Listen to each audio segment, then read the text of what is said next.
decía el hermano Pablo, mi nombre es Mario Mora Isla. Si les parezco un poco conocido algo, mi papá es pastor de la Iglesia Metodista Pentecostal de Ancud, en Chiloé.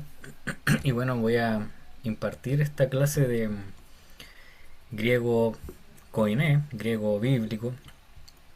Y bueno, desde ya les quiero comentar que quizá puede aparecer un poco abrumadora la clase, puede aparecer como muy difícil o no sé, de repente si les cuesta el inglés, por ejemplo. Bueno, yo encuentro que el griego se parece un poco más al español que el inglés, al español.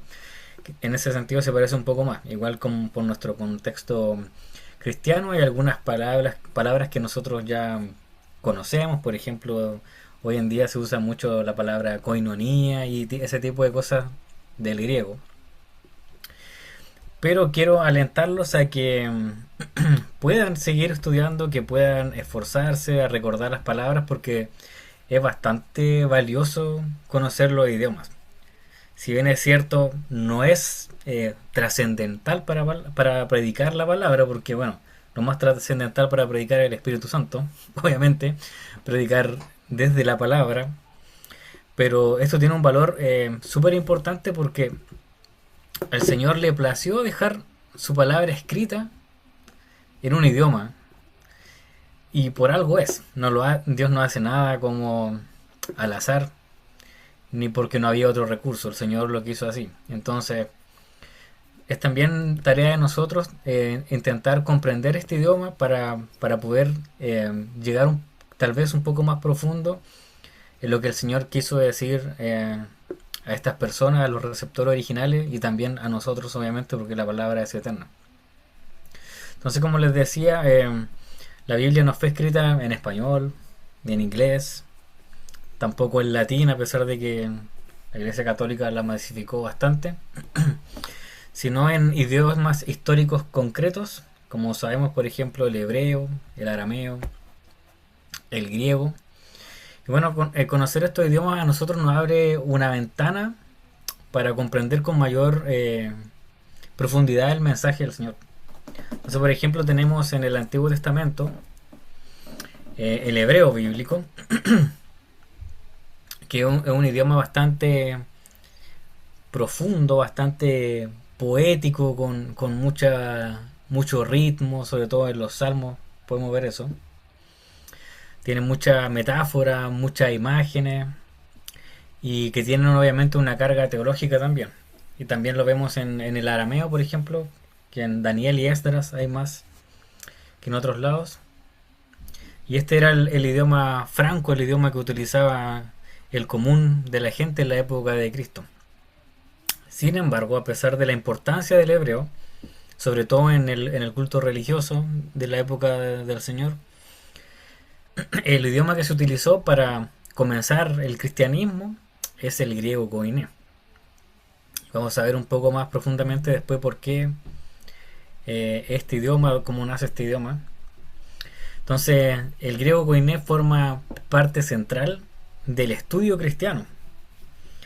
El Señor lo eligió para proclamar de forma escrita el Evangelio, para que Pablo le escribiera a las iglesias que estaban dispersas ya fuera de Israel. Por lo tanto, si para el Señor fue importante, para nosotros también debería serlo. Entonces, ¿cuál es el valor del griego bíblico para el estudio de la palabra? Bueno, el griego koiné no es una lengua elitista, sino un idioma bastante común en el Mediterráneo oriental. Por ejemplo, no es el griego con el que escribía Platón, ni la Odisea, ni la Ilíada, ni nada de ese tipo de cosas. Ese otro tipo de griego más clásico. El koiné es el griego que hablaba la gente común. Y esto obviamente no es accidental porque este idioma permitió que el Evangelio fuera accesible, fuera misionero y fuera universal para toda la gente de esa época que venía saliendo, que bueno, estaba en la época romana, pero incluso los romanos hablaban griego. Entonces era el idioma universal del momento. Y obviamente esto cruzaba fronteras, judíos, gentiles, todos conocían este idioma. Por eso no es, por ejemplo, no es un poco arriesgado pensar que incluso nuestro Señor Jesucristo se manejaba bastante bien en este idioma. Hay algunos pasajes en el Nuevo Testamento donde él dice que vienen griegos a hablarle y mucha gente postula que a lo mejor el Señor se comunicó en este idioma. Era un idioma de comercio, un idioma internacional, así que por lo menos en lo básico tenía que haberse manejado. Entonces, ¿por qué es valioso estudiar este idioma que vamos a tener en esta clase? Y primero es porque nos permite escuchar el texto con mayor precisión, captando matices que a veces las traducciones se pierden. Y no es que se pierda porque los traductores sean malos, o porque, no sé, alguien trató de cambiarle algo a propósito o modificarlo, sino porque hay palabras que no tienen la misma carga de significado en un idioma al otro. Hay diferencias. Y eso pasa en nuestro idioma y pasa también, obviamente, pasa en este idioma antiguo del griego. También es importante porque nos ayuda a una exégesis más responsable. Entonces nos ayuda a evitar depender estrictamente de las traducciones o interpretaciones ajenas. Sí, eso es bastante delicado porque si uno se pone a pensar, por ejemplo, la Reina Valera que se usa harto, la NBI también, si bien es cierto son traducciones buenas, eso estuvo a cargo de un intérprete que tuvo que elegir en algún momento qué palabra utilizar. Y como les digo, no es un pecado, no es algo intencionalmente malo o algo así, pero tuvo que elegir y muchas veces cierto significado tuvo que ser descartado o por lo menos no nos llega a nosotros por tener que elegir una traducción en ese momento. Y obviamente eso es difícil. Si nosotros, por ejemplo, manejáramos el griego koiné de manera perfecta y nos diéramos el trabajo de traducir el Nuevo Testamento, nos veríamos sometidos al mismo problema. ¿Qué palabra elijo para traducir esto? ¿Cuál es la palabra que se acerca más? Porque no hay una palabra igual. Y ese es el problema muchas veces. Pero gracias a Dios, el Señor a nosotros que vivimos en el siglo XXI nos ha dejado buenas traducciones. La Reina Valera es una buena traducción que tiene en ciertos lugares detalles, pero es una traducción confiable. Es una traducción que, a pesar de estos detalles que yo les comento, los detalles se encuentran en pasajes que no tienen nada que ver con la doctrina ni con el Evangelio. Son detalles que en realidad, si los pasamos de largo, no cambian en absolutamente nada el mensaje de la palabra. Entonces podemos confiar en nuestra traducción en español también. Entonces, también conocer el griego ilumina, por ejemplo, ciertos conceptos teológicos claves, como por ejemplo el charis, que es la gracia, el pistis, que es la fe, el dikaiosune, que es justicia, metanoia, arrepentimiento, el amor, que es ágape, y ese tipo de palabras. Y poseen como una riqueza mayor a la que uno podría pensar. Por ejemplo, si uno dice arrepentimiento, metanoia, no es solamente decir me arrepiento de haber hecho esto, sino que además al decir metanoia me arrepiento de haber hecho esto y voy a hacer lo contrario desde ahora en adelante. Y en nuestro idioma español no se entiende así necesariamente. Uno podría decir me arrepentí y no hacer nada, quedarse stand-by y no tomar otro camino. En cambio, metanoia en el griego sí tiene ese significado de decir me arrepiento y tomo el rumbo contrario. Entonces, cuando se usa esa palabra, uno tiene que entender qué significa eso. Y en el español, lamentablemente, se pierde un poco, por ejemplo. También conocer el griego nos ayuda, por ejemplo, nos protege contra las lecturas superficiales o anacrónicas. Lamentablemente, los evangelios fueron escritos hace 2000 años y hay cosas que no calzan muy bien con nosotros, pero conocer el idioma original nos ayuda a entender un poco más su contexto y su marco lingüístico original. Y por último también fortalece la predicación y la enseñanza, como lo que yo le comentaba recién de la metanoia. Este arrepentimiento no es solamente decir qué mal que cometí este error, sino qué mal que cometí este error, no lo haré nunca más y de hecho voy a hacer todo lo contrario. Eso sería algo más profundo para predicar, por ejemplo, en cuanto a esa palabra. Y para finalizar con esta pequeña introducción, es importante que este idioma es un servicio, un medio al servicio de la palabra. Es importante subrayar que el estudio de este idioma no es un fin en sí mismo. Conocer el griego bíblico a la perfección no reemplaza a la fe, para nada. Sin este idioma el Señor ha salvado millones de personas, millones de personas. Pero sería muy malo de parte de nosotros que teniendo los recursos para poder profundizar más en la palabra, no los tomáramos. Eso sería un error grave. Si el Señor a nosotros nos da los medios para profundizar, tenemos que tomarlo.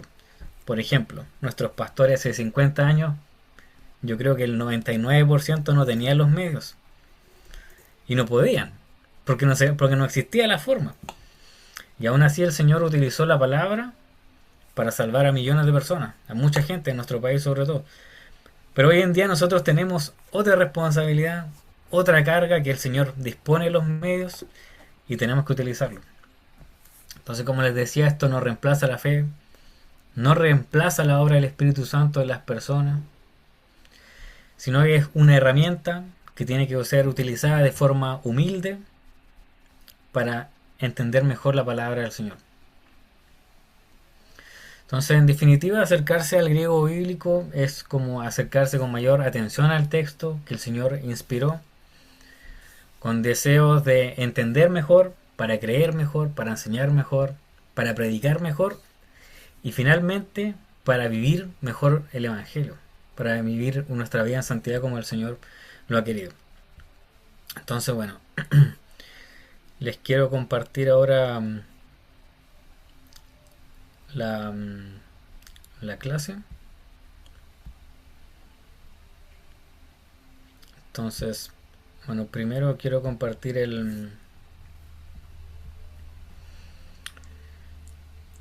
la descripción del curso. Bueno, las clases comienzan hoy el 6 de enero hasta el 12 de febrero del 2026. Tiene unidad académica de 3 horas, que hace 48 horas. Y bueno, la descripción del curso dice que tiene por objetivo introducir al estudiante en el vocabulario y la gramática del griego koiné, lengua de composición del Nuevo Testamento. Y la propuesta metodológica se organiza en torno a un estudio progresivo de los elementos gramaticales, atendiendo a la frecuencia de su aparición en el texto neotestamentario. Como material base vamos a utilizar el manual Elementos del griego del Nuevo Testamento de Jeremy Duff, y nos va a servir a nosotros de guía para la ejercitación y el análisis de ciertas frases que van apareciendo en la palabra de Dios. Y bueno, las sesiones que vamos a tener de clases combinan la exposición de contenido y también, dentro de lo posible, la participación de quienes toman el curso de forma activa, porque, como les decía, esto es un idioma. Entonces es necesario tratar de impregnarse del idioma, introducirse en el idioma para poder aprenderlo de buena manera. Entonces la idea es que nosotros podamos ir durante las clases haciendo ciertas traducciones con ejercicios que también aparecen en el manual, y vamos a hacerlo también con algunas lecturas comentadas de algunos pasajes bíblicos, y esto todo con el fin de favorecer la comprensión y la aplicación del griego en su contexto literario y teológico. Y bueno, los objetivos del curso es proporcionar a los estudiantes una base sólida al estudio del griego koiné, ofreciendo las nociones y herramientas fundamentales necesarias para abordar el idioma con comprensión y también aprecio. Y a lo largo del curso los participantes conocerán el griego koiné como la lengua original del Nuevo Testamento, explorando sus principales características gramaticales, léxicas y sintácticas. Entonces, este programa busca que los estudiantes desarrollen habilidades básicas de lectura, análisis y comprensión de pasajes bíblicos en su idioma original, promoviendo un acercamiento riguroso y devocional a las escrituras. Asimismo, se fomentará el aprecio por el texto griego como fuente indispensable para la exégesis, la teología y la predicación, reconociendo la importancia del estudio bíblico, del idioma bíblico para una interpretación fiel, profunda y enriquecedora de la palabra de Dios. Entonces, ya como objetivo específico del curso es reconocer y pronunciar de forma correcta el alfabeto griego Koiné. Van a ver después que el alfabeto es muy parecido al español. Se escriben algunas de forma diferente. En donde hay una diferencia mayor sí es en las vocales. No tanta diferencia en la pronunciación, pero sí en la escritura. Vamos a comprender los principales elementos de la gramática griega. La idea es que ustedes puedan ver una frase y puedan entender cómo está construida, cómo funciona y para poder traducirla. Vamos a también ser capaces de traducir y analizar frases simples, porque este obviamente es un curso introductorio. Y también la idea, y muy importante, intentar memorizar vocabulario básico de alta frecuencia del Nuevo Testamento. El libro a nosotros nos ofrece, y son las mismas que voy a utilizar yo, vocabulario sugerido para cada lección. Y este vocabulario sugerido tiene alta frecuencia. ¿Qué quiere decir con esto? Que son palabras que nos van a aparecer muchísimas veces en el texto bíblico. La idea de aprender palabras que aparezcan muchas veces para que sean fáciles de leer, y quizá en cierta forma también vamos a dejar de lado algunas palabras que se repiten pocas veces o vamos a verlas de forma especial. Y finalmente, valorar la importancia del texto original para una exégesis fiel y una predicación responsable. Como contenido temático del curso, estas son las cosas que vamos a ver. Esto es de la clase de hoy, introducción a la historia del griego, y también hoy día vamos a ver un breve repaso de la gramática en español. Porque, bueno, yo creo que la mayoría de nosotros, y me incluyo, hace harto rato que no vamos, que salimos del colegio, de la enseñanza media. Y a menos que usted sea profesor de lenguaje, a lo mejor no va a tener problema con esto, pero todo el resto de nosotros, mortales que no estudiamos lenguaje, se puede complicar un poco si no conocemos lo básico del español para después traspasarlo al griego. No es nada tan complicado, no hay nada que uno diga no lo entiendo, pero es bueno que lo comprendamos y que podamos intentar hacer un poco más conocido este lenguaje de la lengua. Entonces después vamos a ver el tiempo de presente de los verbos, vamos a ver este tema de los verbos, vamos a ver el caso, que es trascendental en el griego, comprender los casos. Vamos a ver los 4 casos más utilizados, que es el nominativo, acusativo, genitivo y dativo. También vamos a ver preposiciones, adjetivos, usos del soy, estoy, otros tiempos verbales, porque ya vimos el presente, el primer aoristo, que seguramente si alguna vez han leído o han escuchado sobre el griego, se usa mucho el aoristo. Hay varios aoristos, pero vamos a ver el primero. Y también finalizaremos con los participios, que también son muy importantes. Y los métodos de enseñanza son con clases expositivas, como la que vamos a tener hoy día, práctica de lectura en clases. Esto, como les decía yo, sería bueno que pudiesen participar tratando de leer, porque el aprender haciendo es muy importante. Si usted se sienta y trata de leer el griego, aunque no comprenda lo que está leyendo, pero trata de leerlo, es mucho más fácil de memorizar, mucho más fácil de comprender. Y también vamos a traducir frases. Los criterios de la evaluación de este curso son asimilación del alfabeto y memorización de palabras. Eso es el mayor enfoque del curso. La capacidad de comprender el idioma y la claridad de justificar al sustentar su traducción. Y los instrumentos son pruebas escritas de traducción y análisis y, bueno, dictado de vocabulario. Quizás no dictado de vocabulario, pero sí voy a colocar frases, o sea, palabras en español, palabras en griego, y van a tener que traducirlas ustedes. En el examen final sí vamos a hacer traducciones de frases. frases completas. Quizás no un párrafo ni nada de eso, pero sí frases completas. Y lo ideal es que no sea solamente lo que dice el griego, sino también podamos argumentar de por qué nosotros lo tradujimos así. Después van a ver que el griego es bastante particular en ciertas cosas y debemos dar un argumento de por qué lo traducimos. No es llegar y decir esta palabra significa esto, esto y esto y esto. Hay que ordenarla, pero de ahí vamos a ver cómo funciona. Entonces va a contar con tres evaluaciones, dos que valen un 30%, o sea, 25 en realidad está mal, y otra que vale el 50% que sería el examen. Entonces, el examen final, como les comentaba, tiene un carácter global y va a intentar medir el dominio general que hemos adquirido durante las clases. Entonces, el examen incluirá identificación morfológica de formas nominales y verbales, análisis sintáctico de oraciones breves. Con eso de análisis sintáctico suena un poco raro, pero ahí van a ver que en realidad no es raro. A esto me refería yo con el argumento de por qué traducimos. En el examen final vamos a traducir un pasaje bíblico corto del Nuevo Testamento. Vamos a justificar gramaticalmente la decisión de traducción y vamos a reconocer vocabulario de alta frecuencia. Y aquí tenemos las 12 clases divididas con sus fechas de cuándo son las pruebas. La primera prueba sería el 15 de enero, que sería la otra semana, donde vamos a evaluar solamente vocabulario. Y solamente el vocabulario de la lección 1, lección 2 y lección 3. No son tantas palabras, la verdad.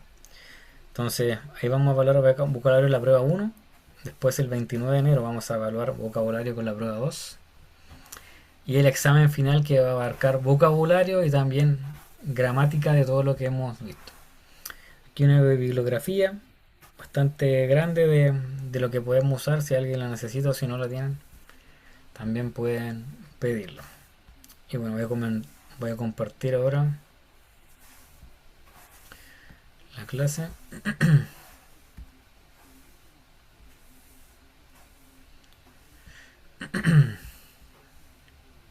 Y vamos con introducción al griego bíblico con la lección número 1. Entonces antes de comenzar con lo que es el idioma, es importante que nosotros conozcamos algunas características de la lengua griega. Primero, saber que este griego que vamos a estudiar es una lengua muerta, así como el latín. Son lenguas que ya no se utilizan. Si nosotros aprendemos griego koiné y vamos a Grecia, quizá alguna cosa comprendamos, quizás alguna cosa podamos leer, pero es una lengua muerta. El griego moderno no es igual al griego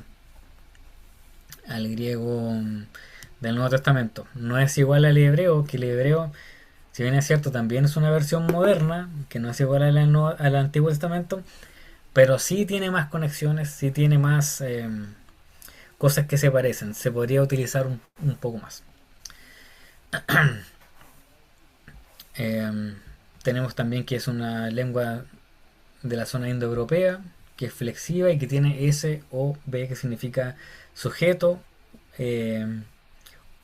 objeto y también verbo, que eso después lo vamos a ver más, que es la forma en que se escribe. Entonces, viendo como una reseña histórica de la lengua griega, podemos ver que las primeras inscripciones de este idioma estaban hechas en tablas de arcilla. De hecho, estas letras que se ven aquí en la figura de abajo se parecen bastante a lo que vamos a ver luego.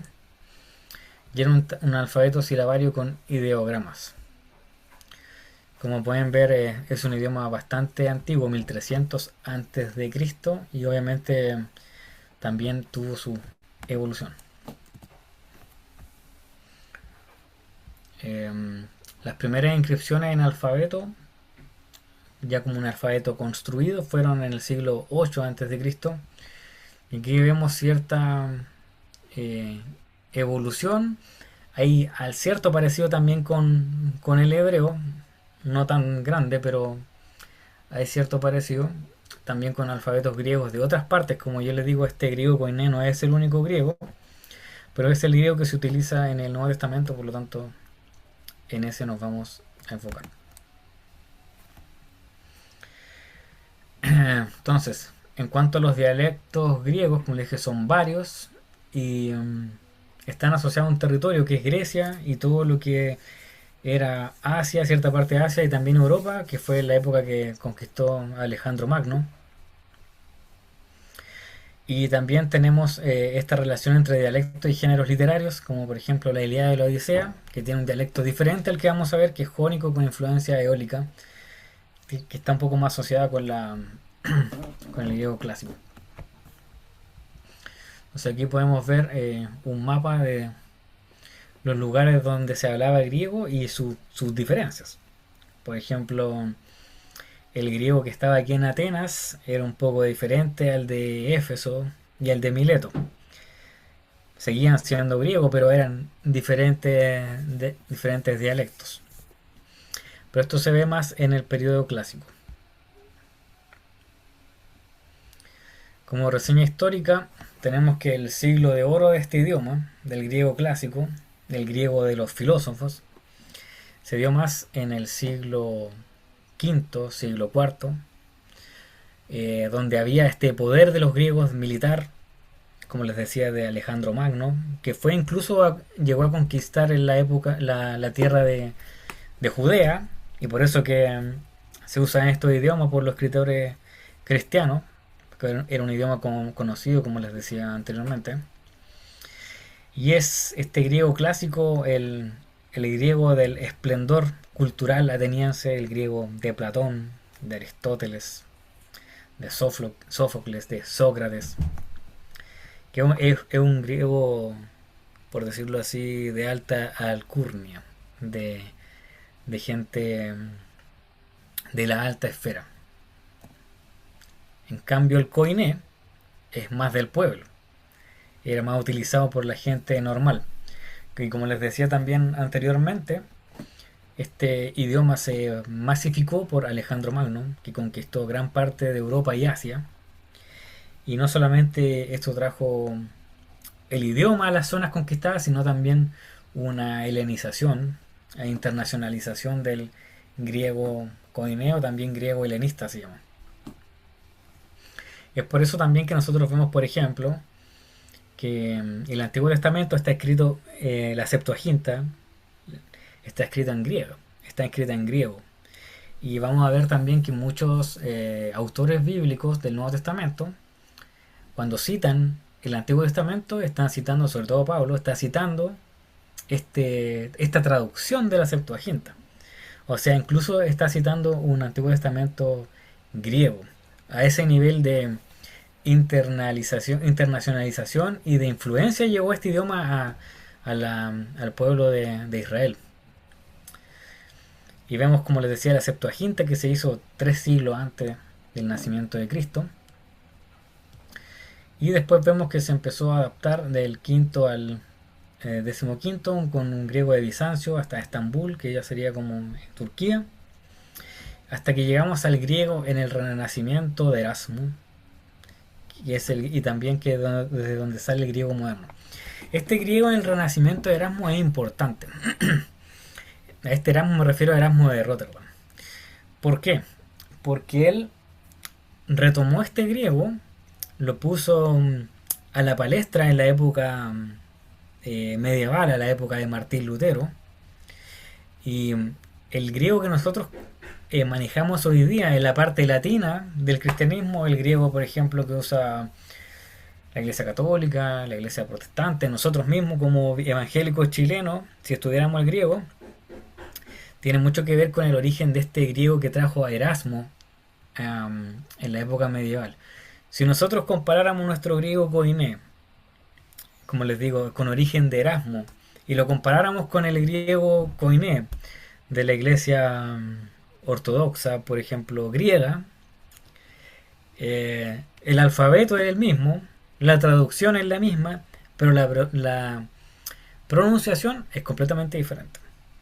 Y de hecho, si ustedes tuvieran la oportunidad de hablar con algún ortodoxo griego, no tienen en muy buena visión a este Erasmo de Rotterdam porque según ellos como que ensució el idioma con esta pronunciación europea medieval.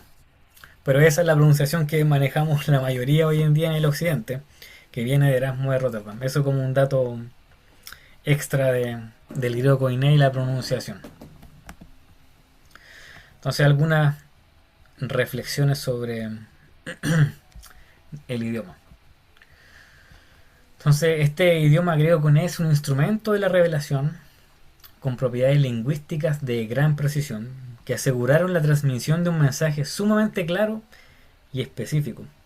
Es clave para entender la teología del Nuevo Testamento y clave para profundizar la teología bíblica considerando, como les decía también antes, que los escritores del Nuevo Testamento interactúan con el Antiguo Testamento griego de la Septuaginta. Y aquí vemos Primera de Juan en griego, que se leería así: enargé, epoiesen, otheos, ton, uranon, kaiten, gen, eso sería Génesis 1.1.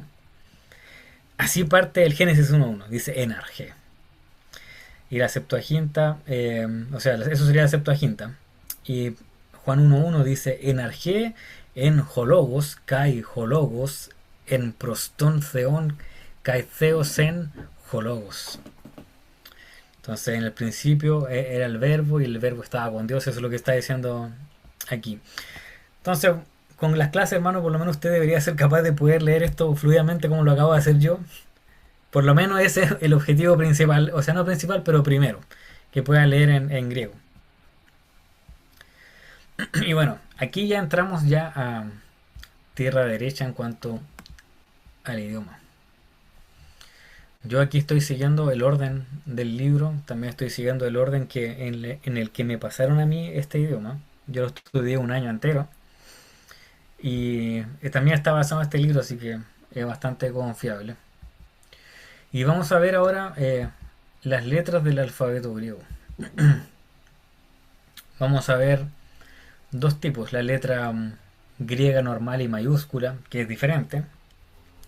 Vamos a ver cómo se llama en español, cómo se lee en griego, con qué letra se asemeja más en nuestro alfabeto en español y cuál es el sonido. También tiene unas notas extra como comentarios sobre cada letra. La vamos a ir leyendo respectivamente. Entonces la primera palabra del alfabeto griego es una A, igual que la de nosotros, pero esta se llama alfa. Y se escribe aquí como dice llamada en griego, alfa, se pronuncia alfa, exactamente. Se escribe como una A muy parecida a nuestra A manuscrita y la A mayúscula es exactamente igual a nuestra A. Por eso les comentaba yo que si le iba mal en inglés o algo así, no le tuvieran tanto miedo al griego porque a pesar de que sigue siendo complejo porque es otro idioma, se parece mucho al de nosotros, más que el inglés, entonces debería ser un poco más accesible.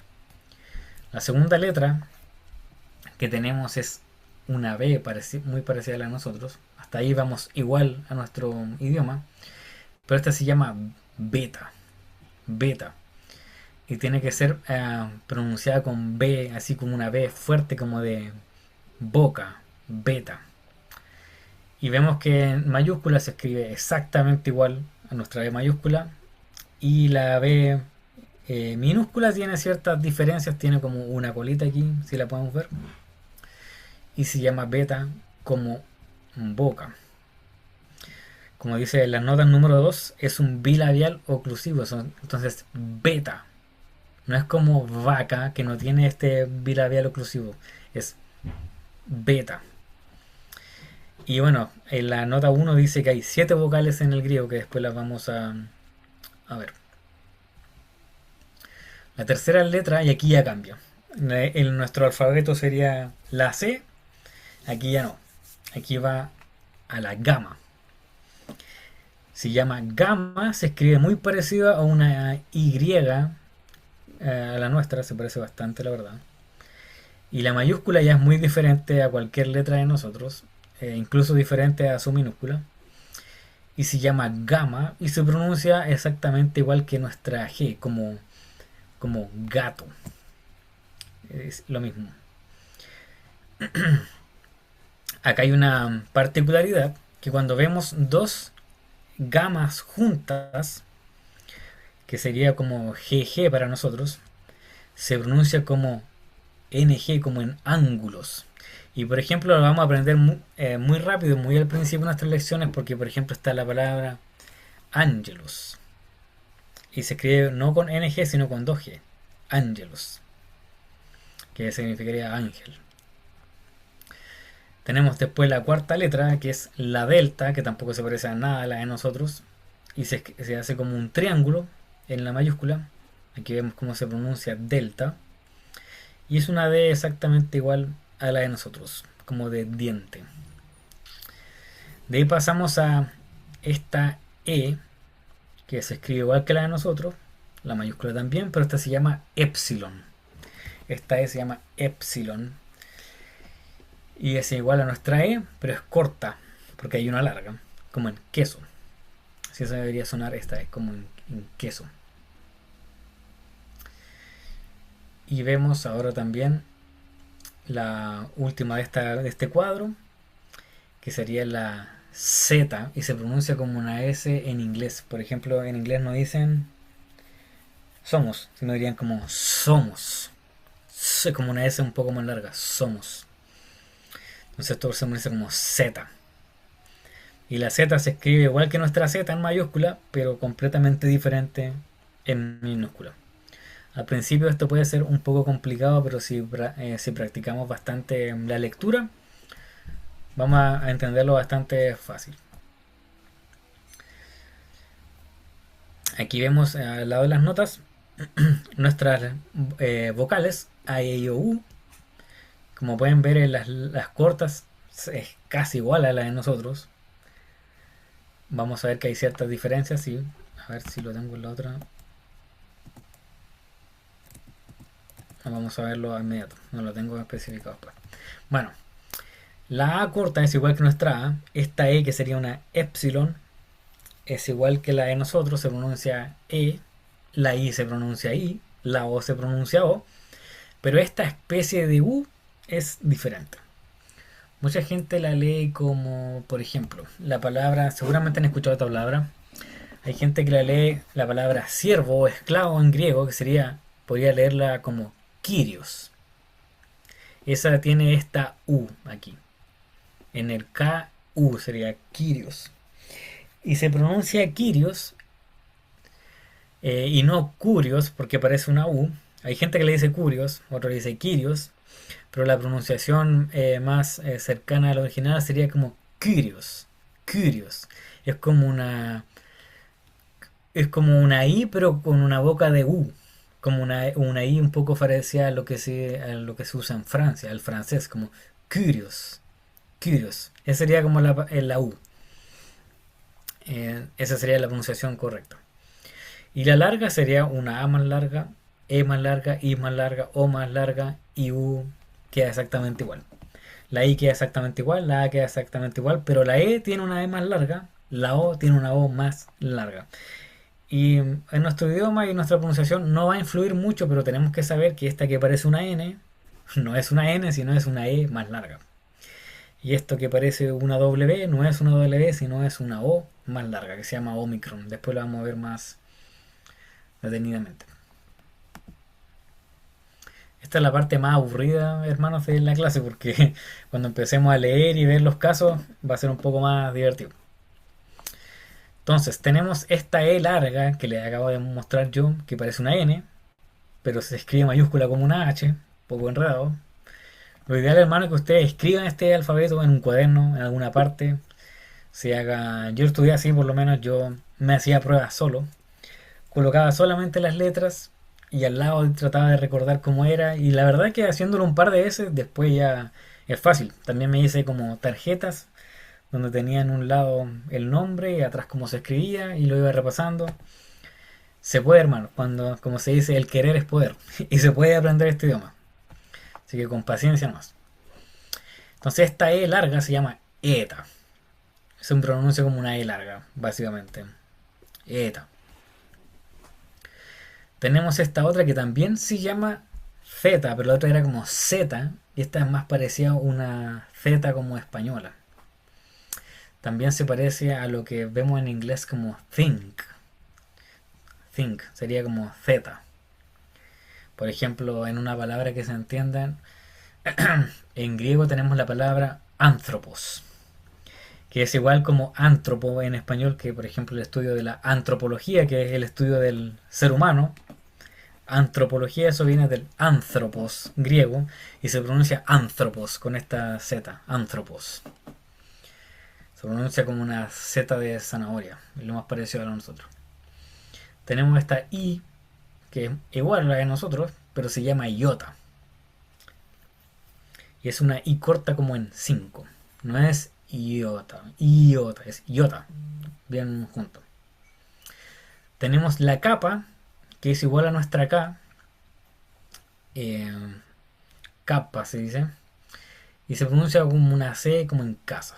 Bastante simple, la verdad. Y también tenemos esta lambda, que es como nuestra L.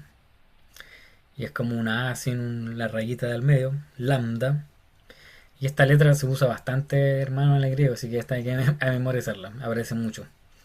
Lambda y es una L para nosotros como en el labio. También tenemos la M o mu. Mu se dice. Mu. Se lee como mu. Si ustedes quieren simplificarlo, hermano, puede decirle mu. Pero para que sepa que es como mu. Como de mamá. Ya. Esta, como la iota, esta I, a veces se puede cambiar, como dice acá en el número 8. Si está al lado de una consonante, cuando ocurre al principio de una palabra, se puede pronunciar como ya. Como si fuera una Y de nosotros. Ya. Y vamos al siguiente. Tenemos también esta que parece una B corta, pero que en mayúscula es una N. Es como nuestra N. Y se llama new. Es como nuestra N, se llama new. Y es una N como en nada. Y aquí en la nota 10 tenemos que cuidado, que parece una B corta, pero es una N de nosotros. Se lee como una N. Aquí tenemos ahora esta que se llama xi. Xi es como una K y una S. Xi. Xi como en taxi. Xi. La mayúscula no se parece a nada de lo que tenemos nosotros. Y esta como parece como una E con una colita. Es la xi. Y sería como nuestra especie de X. Como les decía en taxi. Tenemos otra vocal que es Omicron, que es una vocal más corta, Omicron. Sería nuestra O corta. Tenemos esta P, que sería... La de abajo parece una P, pero no es una P, es una R. La de arriba es la P. Y este símbolo, si algunos se recuerdan en las clases de matemáticas, es el símbolo de pi, del número pi. Y es del alfabeto griego. Es pi, se pronuncia como nuestra P, como papa. También tenemos la R. Esta es la R, que parece una P. Esa es la R. Ro, ro, ro. Y es como una doble R, como un río. Aquí tenemos también en las notas que parece una P, pero es una R. Y también en la última ya, que sería la sigma, que es como nuestra S. Esa es como nuestra S normal, como en silencio. Y vamos al siguiente. Son casi la misma cantidad de palabras que nuestras letras de nuestro alfabeto, pero tiene más vocales, como les decía, tiene dos más largas. La O y la E son dobles, tiene una corta y una larga. Tenemos una T que parece una T normal, se dice tau, tau, y es una T tal como nosotros podríamos leerla. Eso está bastante fácil. Tenemos esta U que les decía yo que se pronuncia como decir una I pero con la boca como una U. U. Se escribe como una U, se escribe en mayúscula como una Y, pero se lee Y, Y. la Y. Y es una U como no sé, U. Es bien rara la palabra, pero como les digo, para leerlo pueden omitirlo y leerlo como U solamente.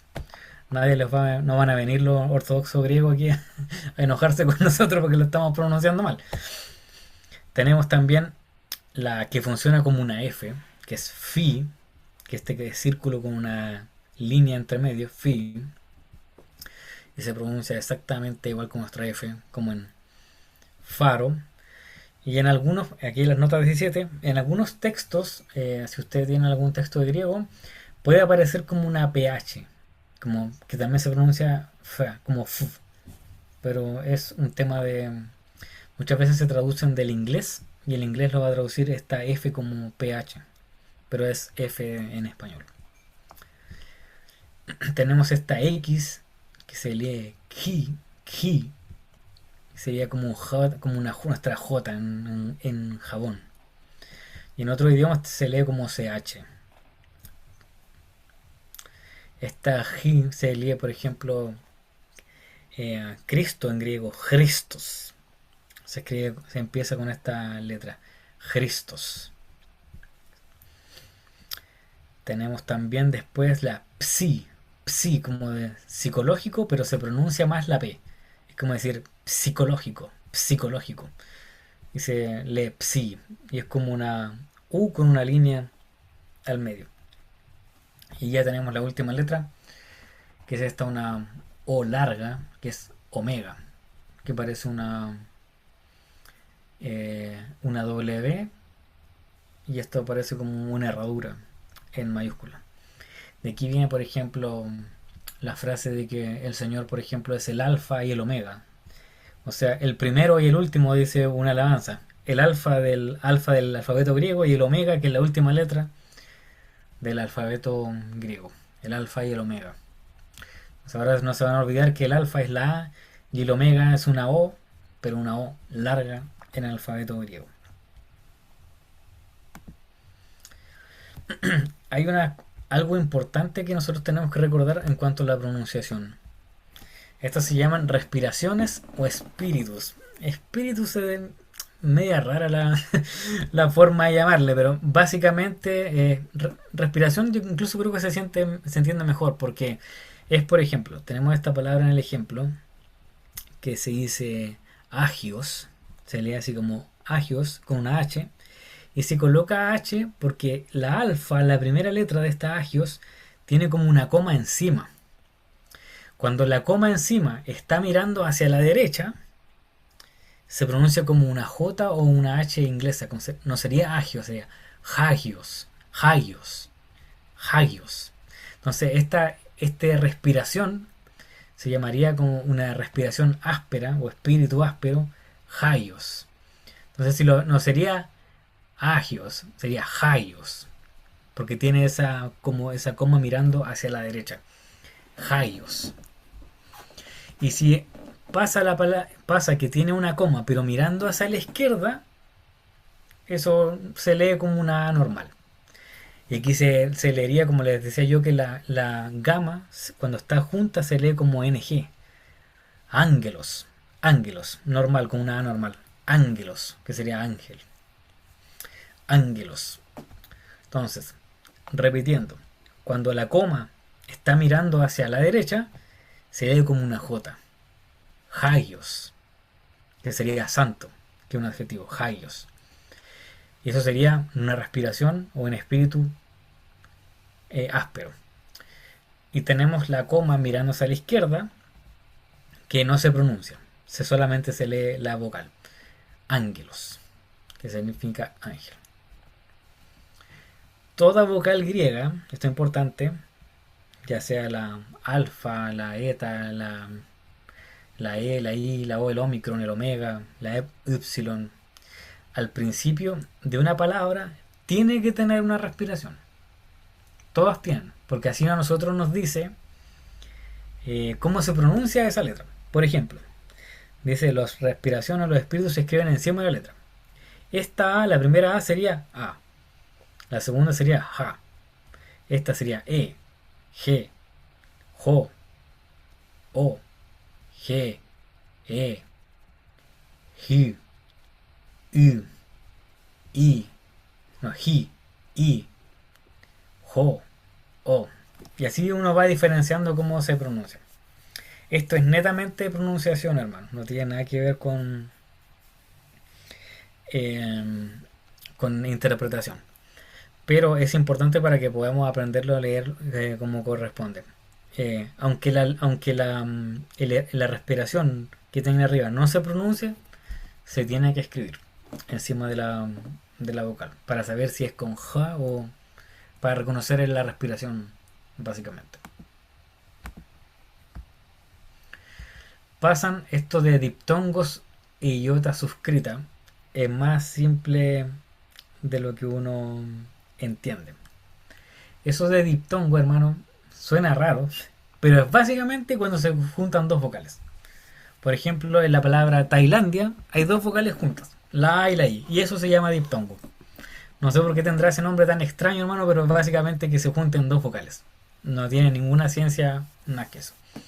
Entonces, cuando se juntan dos vocales en nuestro idioma, se leen tal como aparecen. No hay ninguna dificultad. Por ejemplo, aquí tenemos Tailandia, 20, oigo, huir, Austria, Europa.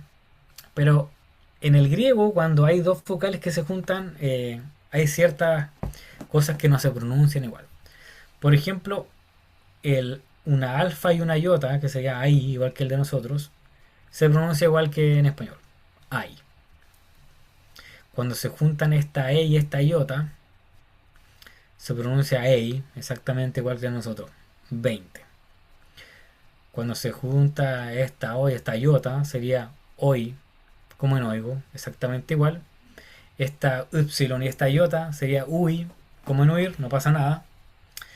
La alfa con la Y sería como AU, como en Austria, no pasa nada.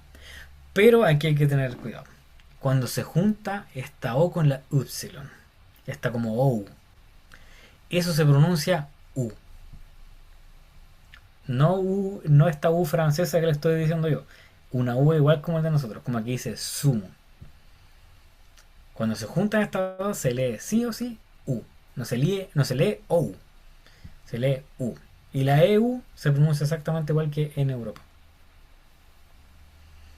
Y esta iota suscrita, que significa que hay una I debajo, no hay tantas palabras con esto, pero vamos a ir viéndolo de a poco. Bueno, esto de los acentos y el énfasis. En cuanto a los acentos, no le vamos a dar tanta importancia en esta lección, la verdad. Es como para ver dónde se lee más fuerte. Si es, por ejemplo, si yo dijera ángelos o angelos, dónde va. Para ese tipo de cosas se ve, pero no le vamos a dar tanta importancia a eso. Porque no tienen mucho que ver con la traducción, a veces no aparecen, entonces no es muy importante, pero los respiraciones o los espíritus son importantes porque nos van a ayudar a pronunciar de forma correcta. Otra cosa que es importante para leer son los puntos. Nosotros, por ejemplo, tenemos nuestros puntos, nuestras comas, nuestro punto aparte, nuestro signo de pregunta. Y el idioma griego también tiene lo propio.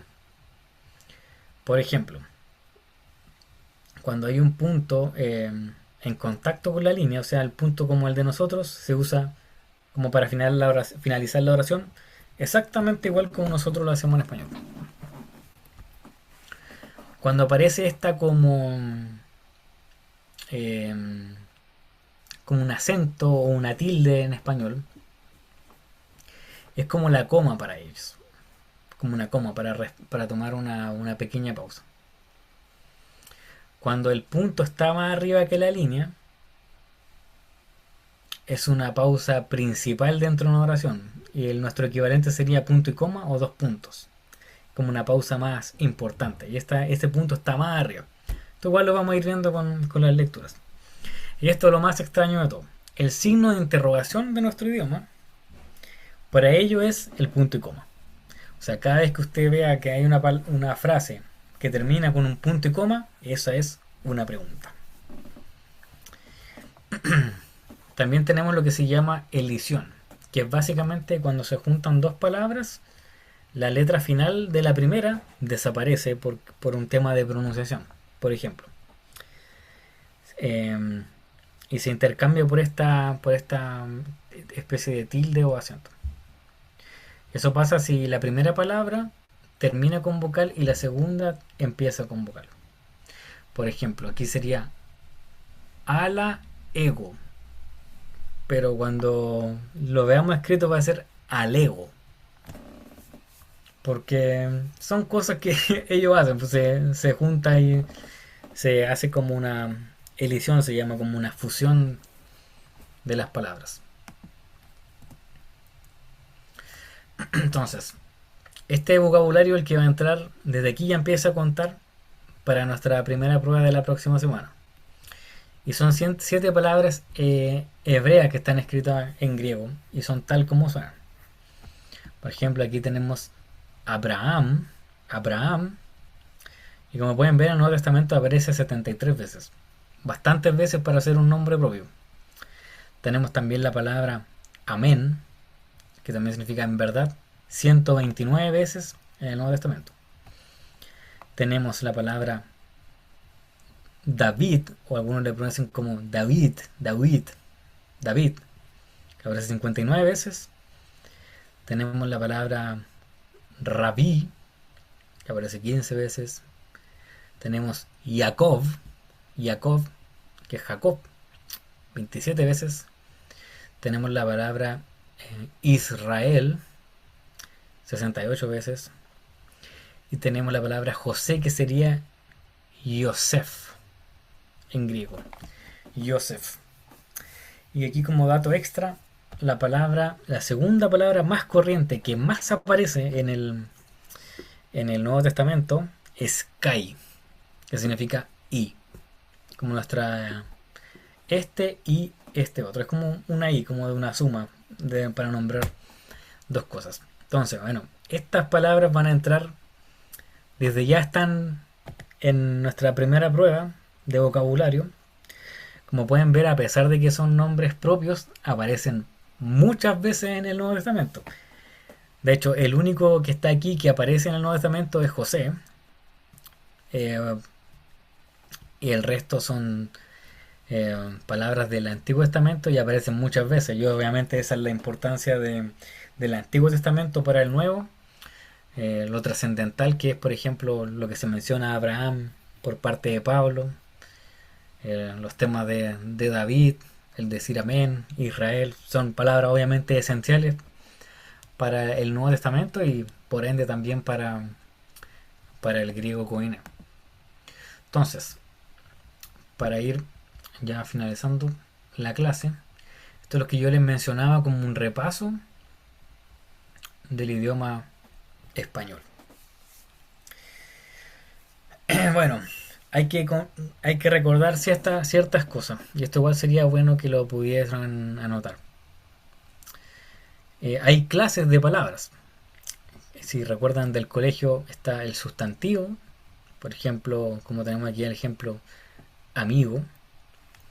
Tenemos un adjetivo, que sería viejo. Un adjetivo puede ser un color, frío, calor, nuevo. Esos son tipos de adjetivos. Tenemos los artículos, que es el, la, los, las, lo, un, una, unos, unas. Esos son los artículos. También tenemos los pronombres, que sería yo, tú, usted, él, ella, ellos, nosotros, vosotros, ustedes, ellos, ellas. Y también tenemos verbos. Entonces es importante recordar este tipo de clases de palabras. Como les decía, tenemos sustantivos, adjetivos, artículos, pronombres y verbos. Es trascendental, hermano, que podamos tener claro cuáles son cada uno de estos para poder comprender mejor el griego, porque vamos a hablar bastante de esto y es una forma para enseñarlo también, entonces es importante. También hay unas clases de palabras que son invariables. Por ejemplo, la conjunción. Y van a ver también que, por ejemplo, para la hermenéutica, esto de las conjunciones es súper importante. Cuando hay un y, o un o un sí, o un pero, o un aunque, esos son los tipos de conjunciones, son palabras que conectan una idea o una frase con otra. Y es importante también conocerlo, incluso para nuestro idioma español, porque si usted está leyendo la Biblia en español y le aparece una conjunción, hay que poner ojo ahí para ver qué está haciendo esa conjunción ahí entre medio. Está contraponiendo dos ideas, está recalcando una idea, está eh, tratando de profundizar o está diciendo algo que niega. Es importante comprender las conjunciones en nuestro idioma español para leer la palabra también. También tenemos las preposiciones. Aquí hay muchos ejemplos para que vean que no es algo complejo. Por ejemplo, a, ante, bajo, por, sobre, hacia, que están hablando como de la preposición, como dice el nombre, es como la posición de algo referente a otra cosa. Por ejemplo, yo estoy bajo el Señor. Eso es una preposición.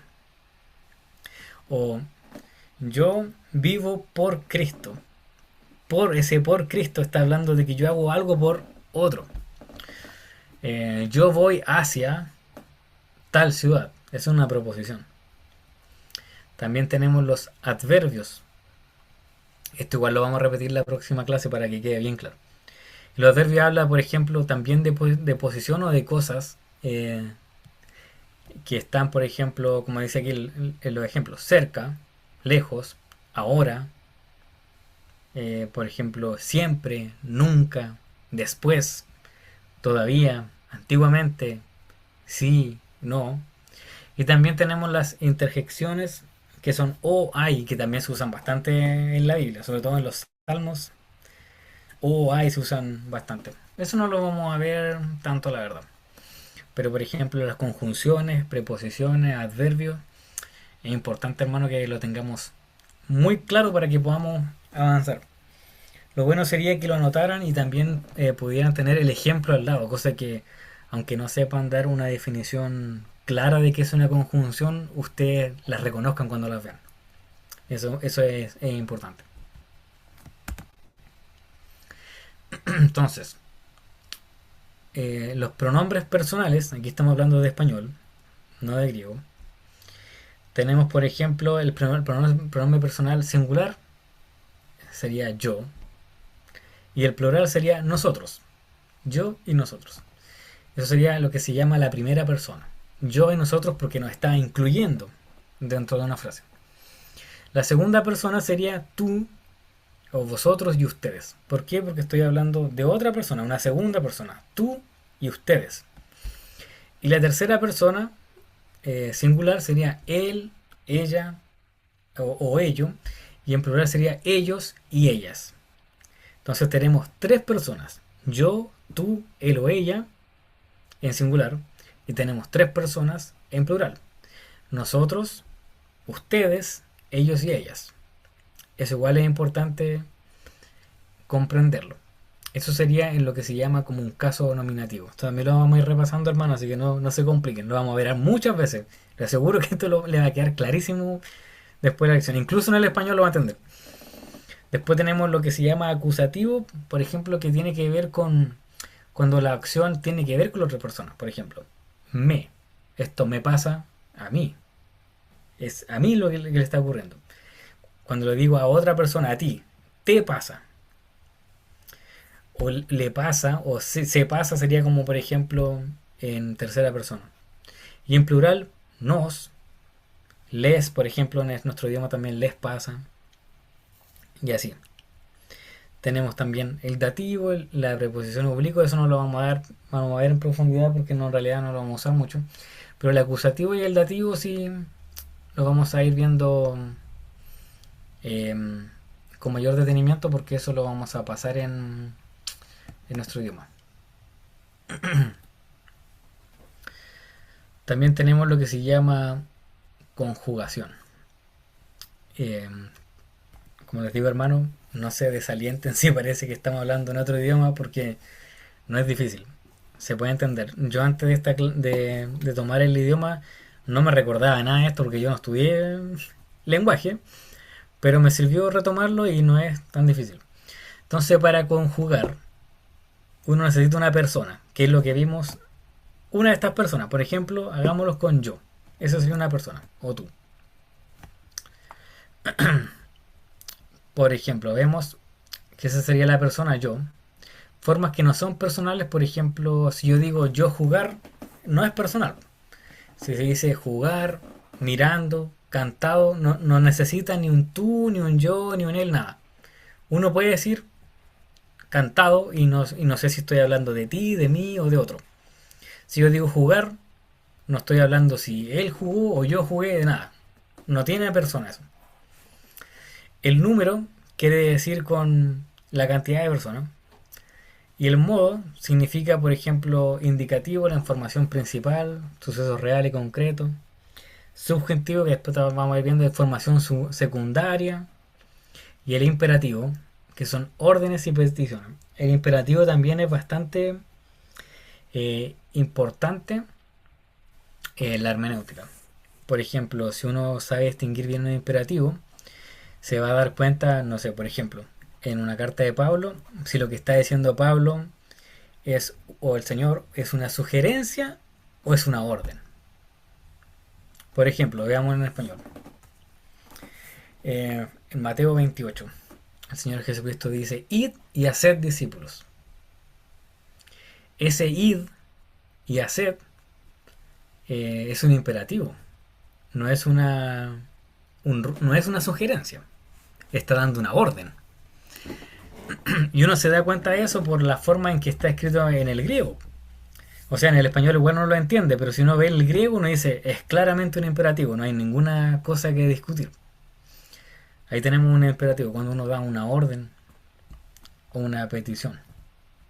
Y el tiempo tiene que ver con si fue ahora, si va a ser mañana, si va a ser pasado.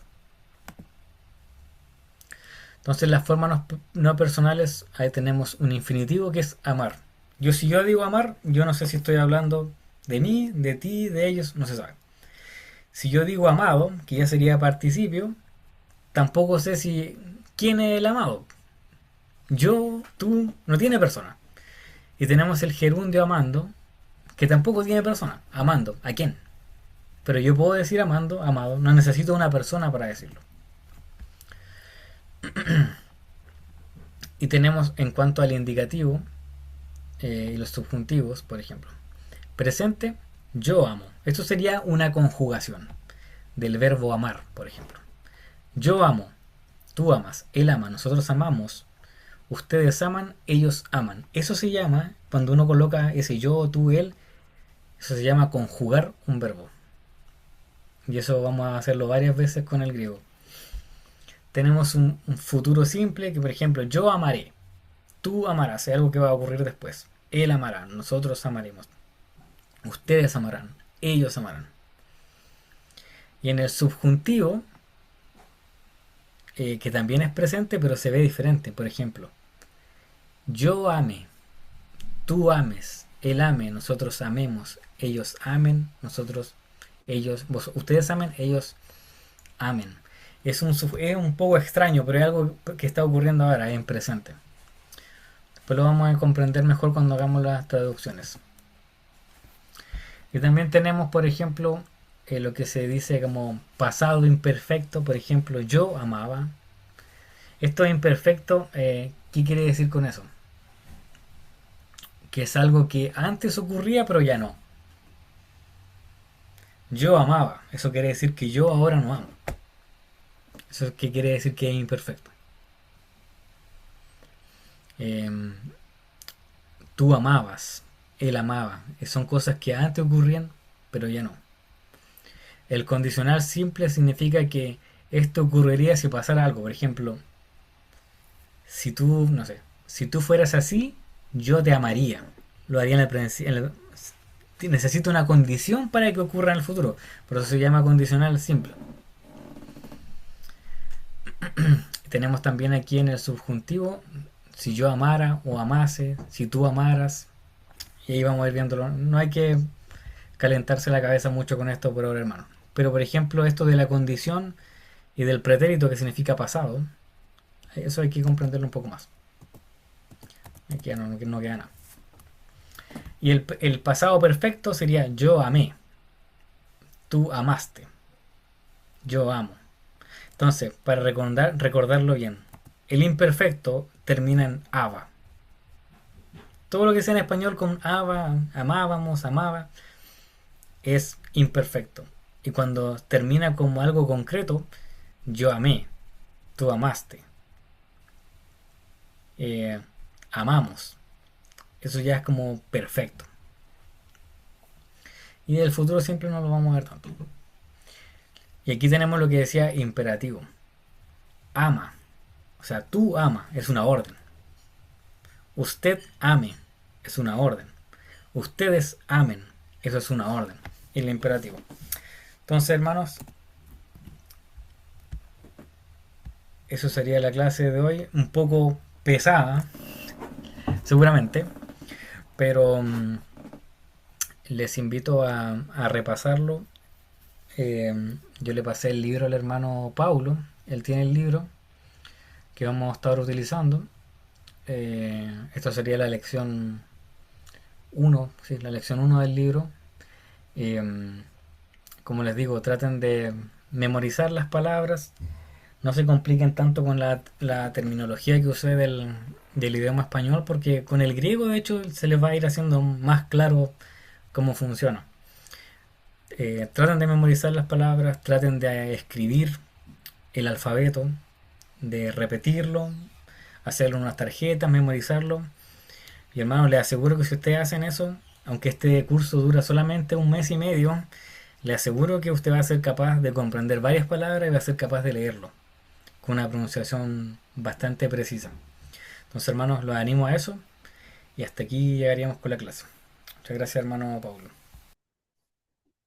Amén, muchas gracias, hermano Mario. ¿Le podría enviar usted el libro, hermano Mario, por favor, a hermano Ricardo, a Pastor Cristian Bárcena? Yo le voy a dar los correos electrónicos de ellos.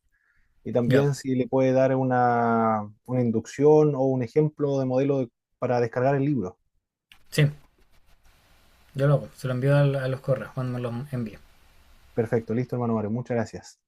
Perfecto, vamos a finalizar entonces, hermano Ricardo. ¿Nos dirigen una oración, por favor, para finalizar?